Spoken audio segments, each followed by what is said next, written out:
Welcome to this analysis of the poem This Worldly Prayer by Madhuri Nagesh Babu. Madhuri Nagesh Babu is a major Dalit writer from Andhra Pradesh. He was a poet who caused a mighty storm in Telugu literature. His poetry emanated from the villages and the heartaches of Dalit mothers. With sharp Dalit words and Dalit dialect, he brought alive the village lives. Nagesh Babu's poetry that mirrored Dalit lives caused an effect similar to an atomic explosion in Telugu literature. Every poem that he penned came from his own life. He touched many issues of Dalit life and gave novel expression to many themes in Dalit literature. He wrote many poems on atrocities committed against the Dalits, caste oppression, institutionalized violence, critique of cultural practices of casteism, valorization of democratic life of Dalits, and so on. He authored Vellivada, Rachabandha, Loya, Miru Vitulu, Nishani, etc. Naraloka Prarthana is a collection of Dalit Christian poetry which came out in the year 2002. Godavari and Putta are two long poems published posthumously. He passed away from Dalit literary world in Jan 10, 2005. His words, either prose or poetry, flowed like a fierce stream with force. Although he lived a very short life, he left an indelible impression on Telugu literature. In response to the rise of militant Hindu nationalism and its attack on Christians in late 90s, some of the Dalit writers addressed the need and necessity for the identity of the Dalits through their writings. Moreover, most of the Dalits were nurtured in Christianity as a result of the colonial rule. The Dalits realized that the development of political struggles needs a cultural strength in which Dalits are rooted. There are some writers consciously who worked in this direction by identifying with Christianity. Madhuri Nagesh Babu is a forerunner among such writers. His identification with religion is as complex as the Dalit life. As a Dalit, he is critical about religion, either it is Hinduism, Islam, or Christianity. His conception of religion coincides with the humanistic religion of Ambedkar. Like Ambedkar, he believed that political struggle has to be based on the foundations of cultural traditions of the people. His Jesus differs from the Orthodox Christianity, and his Jesus is a Dalit, who is with Dalits for the protection of their rights and dignity of the community. His God is political, assertive, and fights for the social justice. And this is very evident in his poem, This Worldly Prayer. This poem is an exhortation to the suffering Dalit community to rise above the situation and fight against caste discrimination with fierce urgency. The poet makes a plea for a new prayer, a worldly prayer for this worldly life, not about the spiritual world. Throughout the poem, Christ and Christian faith are a source of parody. Though he is not ridiculing a particular faith, he brings out the crucifixion of Christ and Christian faith in relation with the life of the suffering Dalits. Let's read the poem, This Worldly Prayer. Dear brothers and sisters in humiliation, in these days when newspapers spread evil and hatred, is it not time for us to proclaim the real good news? At a time when satanic mobs slaughter and wreak havoc, should we not at least now become a salvation army? Right from the beginning, we find the analogy of Christian faith. The Christian congregation addresses the believers as brothers and sisters in Christ. Nagesh Babu here replaces it as brothers and sisters in humiliation. He foregrounds the humiliation faced by the Dalits across the centuries.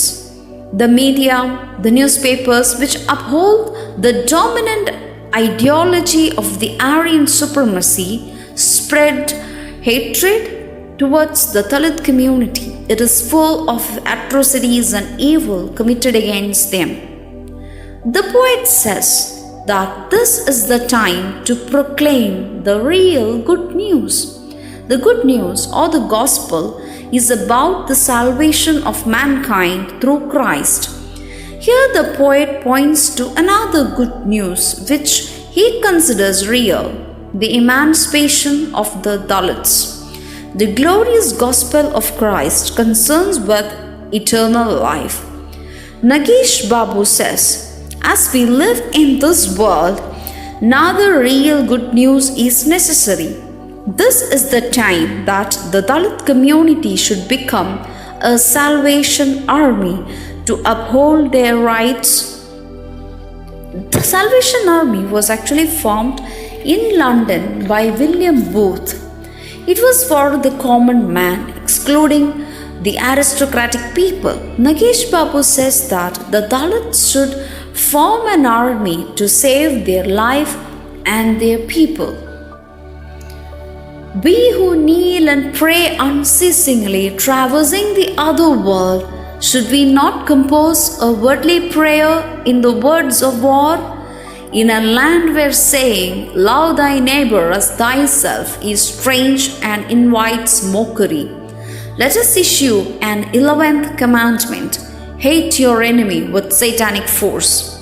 Alongside and even more urgently, let us lash together a new cross to crucify this reigning Antichrist. He says that we kneel down and pray for eternal life. It is high time we stop it and compose a new prayer for this world, for the life that we have in this world, in the words of war and not of love. He further points out that one of the commandments in the Bible, that is to love thy neighbor as thyself. Nagesh Babu says it is strange and invites mockery in our land, so we should issue an 11th commandment: hate your enemy with satanic force. This is exact opposite of what Christ teaches, to love thy enemy. And then he brings in the image of the cross. We should make a new cross in order to crucify the reigning Antichrist. He refers to the Aryan king, the caste discrimination, as the reigning Antichrist. A new cross should be lashed together in order to crucify this reigning Antichrist, the Aryan king. Judases are found not only among the Israelites, but in this land too, to betray and capture the Aryan king. 33 crore lives may have to be risked, not just 33 pieces of silver. We must crucify him. Never mind, let the curse of this sin be on us and our children. The same image runs through this stanza also. Judas, who betrayed Christ, is found everywhere. He betrayed Jesus for 33 pieces of silver. Unlike that, 33 crore lives may have to be risked in order to demolish caste discrimination. When we try to crucify this Antichrist, we might lose lives of our beloved ones, but he says we shouldn't be bothered about it. Let the curse of that sin, the bloodshed, be on us and on our children. It is reminiscent of the Jews shouting the same when Christ was sentenced for crucifixion. On this head, drunk on arrogance, let us press down a crown of scorpions, not just a crown of thorn. Have ye not read, covet not your neighbor's goods, but he covets our land. Thrust the spear into our side. Now let us plunge not just the spears, but a beam itself deep into his belly. The same image runs through this stanza also. Instead of the crown of thorns which was put on Christ, a crown of scorpions must be made and pressed down on the head of the Aryan king, drunk on arrogance. He points out another commandment from the Bible: covet not your neighbor's goods. But here, this Aryan king coveted our land and thrusted a spear into our side. The reference is here about Christ on the cross when a soldier pierced his side by a spear. Nagesh Babu says instead of a spear, a beam should be plunged in deep into the belly of the Aryan king while crucifying him. All these images show his deep resentment towards caste discrimination and the humiliation of the Dalits.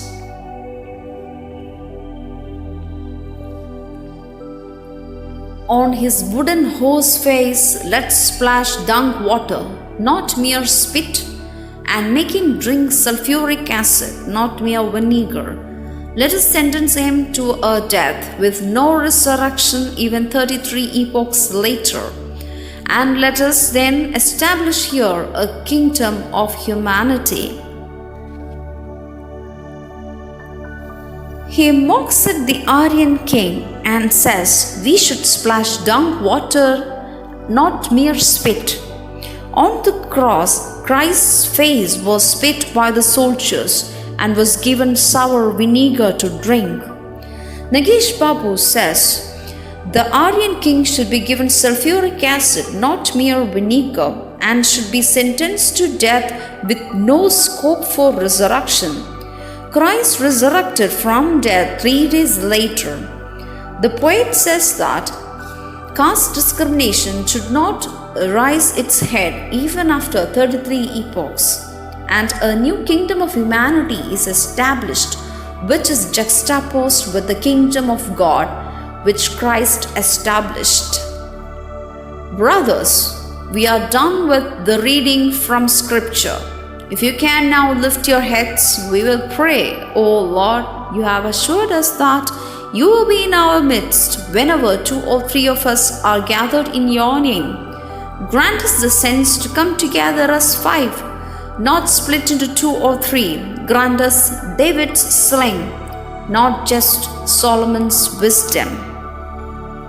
Once again, he addresses his fellow beings who are indulged in studying the scriptures. He exhorts them to lift their head from the Bibles and pray a new prayer. It's God's promise that when 2 or 3 gather in His name, He will be amidst them. The poet says that we should gather not as 2s and 3s but in large groups. And then he asks God to grant them David's sling to kill the Goliath, the Aryan king. In the Bible, David, the young shepherd boy, kills the giant Goliath with a sling and stone. Similarly, he asks God to give a sling to kill the caste giant Goliath. Not just the wisdom of Solomon, but a sling to fight with, a weapon to fight with. The poet says wisdom and peace and tolerance will not bring equality and justice. We need weapons to fight. We should follow not the path of ahimsa but of warfare. To us, O Lord, who only dream of a heaven after death, grant the sight to see the hell that surrounds us here, and now teach us Christians who merely eat, drink, and make merry to also think a little. Teach us to imitate not only your glorious Son but also Mahat thinkers. Again, He juxtaposes eternal life and life on this world. He asks God to open their eyes to us, to see the world around us, not the spiritual realm. The actual prayer from the Bible is to open the eyes of our spirit man to see the spiritual world. But here he asks God to teach us to think and imitate the famous thinkers like Ambedkar. The Bible teaches us to imitate Christ in everything. Instead of that, Nagesh Babu points out that the Dalit should imitate the Mahat thinkers. He prays not in the name of Christ, but in the name of Dalits. We ask this, O Father, in the name of Dalits, this worldly prayer.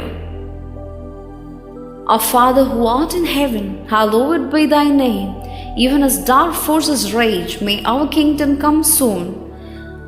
The state itself tramples on our dream. Bring your wrath and strike down the ugly reign of saffron mobs, that let thy will be done only in our hearts and not in our lives. Then he uses a new prayer, a worldly prayer. He juxtaposes Lord's Prayer and deviates from it. Even as the dark forces of caste discrimination rages, hallowed be thy name. He prays that the kingdom of Dalits comes soon, not thy kingdom, not God's kingdom as in Lord's Prayer. He prays to bring his wrath on the ugly reign of the saffron mobs who trample their dreams and lives of the Dalit community. O Lord, give us or give us not today our daily bread, but give no sustenance to these fattened, lustful beasts that rape nuns in churches. Forgive not these wicked who have made it their mission to trespass against us. These whom we forgive, helpless as we are. Remove from the throne these wicked ones who have to spread hatred. He is not bothered if they get daily bread or not, but prays that the lustful beast who rape nuns in churches should not be given sustenance. Unlike the message of forgiveness in Bible, he says, forgive not these wicked people who have made it their mission to trespass on us. When we forgive whom we forgive because of our helplessness. Grant us, O Father, the kingdom and the power, and then proclaim your glory. Amen. May the wisdom of Ambedkar burn within us, and may we thus be liberated from our wretchedness. Amen. He prays to remove the Aryan king from the throne, the caste giant who spreads hatred. He asks for God's glory and power and wisdom of Ambedkar to be born within us, and thus we'll be able to liberate ourselves from the wretchedness. Amen. And thus he ends the worldly prayer for the emancipation of the Dalits in a very touching words. Thank you.